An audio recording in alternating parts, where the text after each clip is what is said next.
And ఇప్పుడు urea కష్టాల పైన అంటే పాపం రాష్ట్రాన్ని అనుకోవచ్చా, కేంద్రం అనుకోవచ్చు? పాపం రాష్ట్రానిది, పాపం కేంద్రానిది. యూరియా తగిన సమయంలో తీసుకురాలేకపోయినా రాష్ట్ర ప్రభుత్వానిది, వాళ్ళు ఇయ్యలేకపోయినా కేంద్ర ప్రభుత్వానిది, ఇద్దరిది. కానీ ఆ 2 కేంద్రంలో ఉన్న బీజేపీలో ఉన్న బండి సంజయ్ గాని, కాంగ్రెస్‌లో ఉన్న ఇక్కడున్న రేవంత్ రెడ్డి గాని, ఈయన ఏవైతే ఉన్నాయో వాటిని తప్పులను ఈయనెంచడు. ఆయన తప్పుల గురించి ఈయన మాట్లాడడు. వాళ్ళందరికీ రహస్య పొత్తులు, రహస్య బంధం జరుగుతుంది. అది వాటి మధ్యలో ప్రజలు నలిగిపోతున్నారు, రైతన్నలు నలిగిపోతున్నారు. బీజేపీ, బీఆర్ఎస్ ఒకటి అన్నోన్ని దేనితోటి పడితే దాంతోటే కొట్టబుద్ధి అవుతుంది నాకు. బట్ బీఆర్ఎస్ పార్టీకి దేంతో ఏ పార్టీతో అవసరం లేదు. కేసీఆర్ గారు ఉన్నంతసేపు ఒకే ఒక్కడు కేసీఆర్ గారు. ఆయన ఫోటో పెట్టుకొని రేపు ఏ ఎన్నికలకైనా పోతాం మేము. బీజేపీ పార్టీల విలీనం చేసే అంత అది మాకేం లేదు.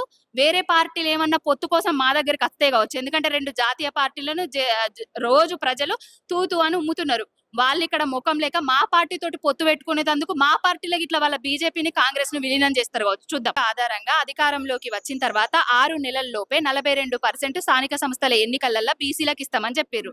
ఇప్పటి వరకు కూడా ఆలు లేదు, సూలు లేదు. ఇంకేం చెప్పిండ్రు? వైన్ షాపులల్లా మా గౌడ బిడ్డలందరికీ 25% ఇస్తామని చెప్పారు. అదే 15% ఇంప్లిమెంట్ చేసి మొన్న టెండర్లు వేసారు. మళ్ళా బీసీ బడ్జెట్ కి ఏమి ఇస్తా అన్నారు? 20,000 కోట్లు సంవత్సరం ఇస్తా అని చెప్పారు. ఇప్పుడు 42% ఇచ్చుడు బీజేపీ చేతులు ఉన్నది, కేంద్రం చేతులు ఉన్నది అని అంటాడు కదా. బడ్జెట్ ఇచ్చుడు అయితే కేంద్రం చేతిలో లేదు కదా. బడ్జెట్ ఇచ్చుడు అయితే రాష్ట్ర ప్రభుత్వం చేతుల్లోనే ఉన్నది కదా. మరి బడ్జెట్ ఎందుకు ఇస్తలేడు రేవంత్ రెడ్డి? స్టాల్స్ ఏర్పాటు చేస్తా అన్నాడు. మా వడ్రంగి అన్నలకు, మా మంగళ అన్నలకు, మా గొల్లన్నలకు, గొల్లగుర్మ సోదరులకు వాళ్ళందరికీ 2వ విడత గొర్రెల పంపిణీ చేస్తా అని చెప్పింది. ఇంతవరకు ఇచ్చిన హామీలల్లా బీసీ సోదరులకు ఏది నెరవేర్చలేదు. 10 లక్షల వడ్డీ రుణాలను ఇస్తా అని చెప్పారు.